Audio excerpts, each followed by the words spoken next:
Welcome to This Explainer.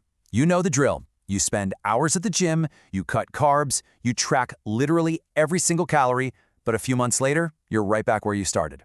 Well, today we're unpacking the fascinating science and cultural practices behind why diets fail, and how a lifestyle built on environmental design creates effortless wellness. Let's decode the mechanics of why diets fail, and more importantly, how to fix it. Okay, so let's dive right into this. You might be meticulously tracking calories and obsessing over your macros, but why do 95% of diets just totally fail long-term? It's not because you're lazy, and it absolutely isn't a lack of willpower. It's because your survival-wired body actively fights back. When you lose weight, your metabolism slows down, and hunger hormones like ghrelin absolutely skyrocket. Your body doesn't care about your summer goals, it only cares about survival. But here is the paradox. Despite eating rice, noodles, and snacks on a daily basis, Japan boasts a 4.5% obesity rate. Think about that for a second. That is almost 10 times lower than the United States. So what do they know that we don't? Well, it isn't genetics, because our genes aren't actually that different, and it's definitely not some magical metabolism.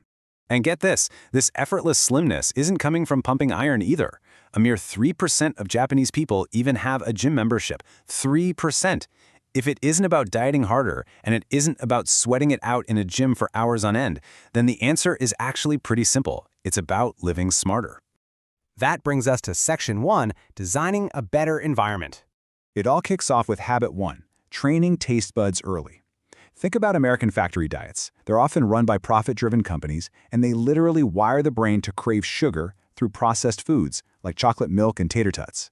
Conversely, Japanese school lunches are planned by actual nutritionists. They're made fresh daily, which establishes real, whole food as the baseline of normal. The incredible lesson here is that taste is really just a habit. By swapping processed items for fresh ones, you can absolutely retrain your brain to crave real food at any age. Now this leads us right into Habit 2, healthy convenience. And this relies entirely on environmental design. We love to think we make conscious choices, right? But honestly, our surroundings usually dictate our habits.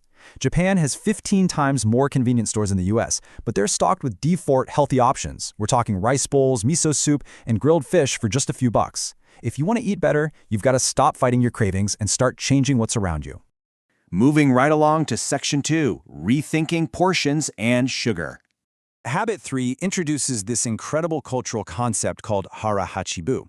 It utilizes smaller dishes with a wider variety of foods. So you might have a little rice, some soup, a bit of fish, and vegetables. This means meals are incredibly satisfying without you ever needing to eat until you are completely painfully stuffed.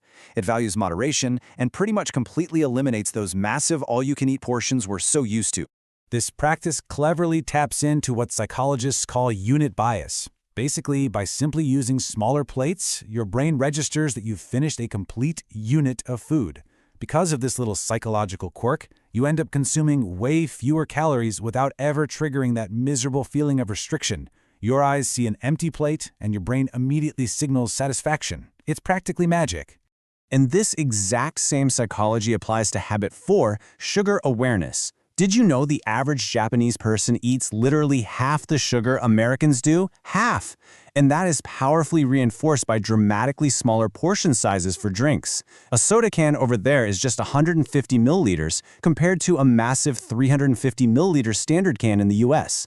They also favor beautifully made tiny desserts, prioritizing the actual experience of sweetness over pure volume.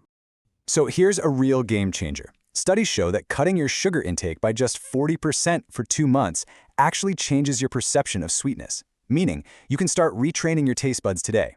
You can easily do this by simply swapping one daily soda for calorie-free green tea. Not only does this cut your sugar intake, but green tea naturally lowers stress and gives your metabolism a nice little boost. Which brings us to Section 3, the rhythm of routine. Habit 5 is all about structured eating, which relies on a predictable rhythm. Most Japanese people eat 3 main meals at highly consistent times. And here's why that matters. When your meals follow a predictable rhythm, your hormones actually align with that exact same schedule. This kind of structure stops random snacking, emotional eating, and those late-night binges right in their tracks. Predictability truly is discipline's quiet twin. Okay, let's dive into habit 6. They don't typically work out in the punishing, gym-heavy way we often think of. They just move naturally. By walking to the train, climbing stairs, and biking around town, they leverage the immense power of NEAT, non-exercise activity thermogenesis, to burn calories. These tiny, everyday movements just add up to massive metabolic burns over a lifetime, and it's all without a single ounce of gym guilt. Finally, let's look at Section 4, mindfulness and meal respect.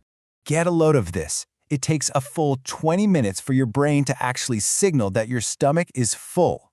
20 minutes! Habit 7 is eating slowly. In Japanese culture, this slower pace is naturally enforced by using chopsticks.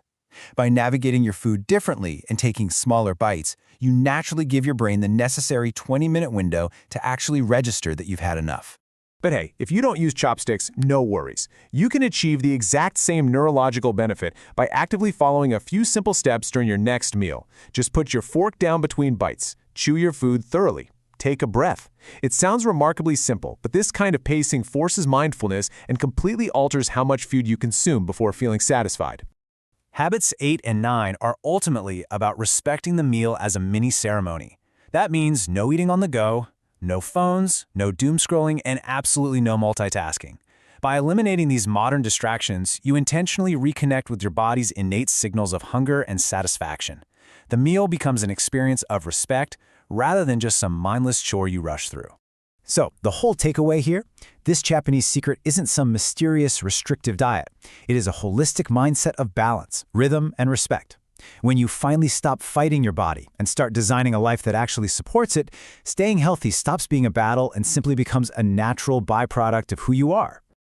As we wrap up this explainer, I want to leave you with this thought to mull over. Which of these Japanese habits are you going to try first?